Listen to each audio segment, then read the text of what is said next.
Got my first guitar at 25, I was born again, now I'm staying alive. Riding my lap down in a song, feels so right, it can't be wrong. I'm living the dream with my sixth string, and there ain't nothing better than living out your dream.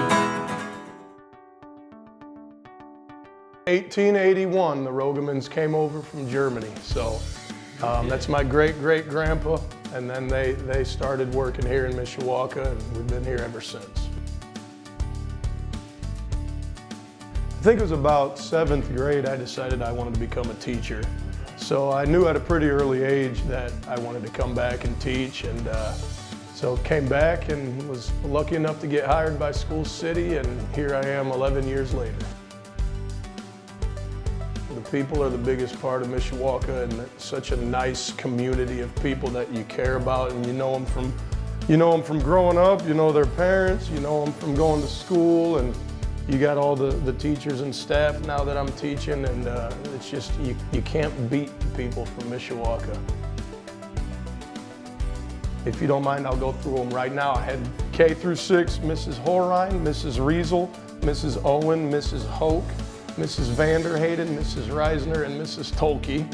They were all amazing. What does this kid need right now? And you try to meet him where he's at.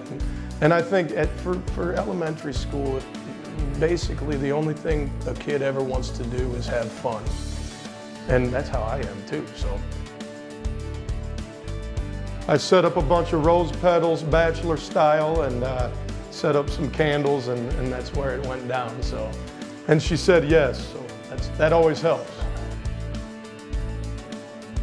I started playing guitar, and then I'm like, I like rap music too much. I gotta at least write a few songs and see how it goes. When I heard this beat, I started laughing, then I stood up and I started clapping. Let me go ahead and give it to the people. Feel so lucky like I just hit the bingo. Feeling like a star like a Paul, John, and Ringo. That's what happens when I go in beats mode. I'm living a dream with my sixth string. Ain't nothing better than living out your dream. Living the dream, ladies and gents.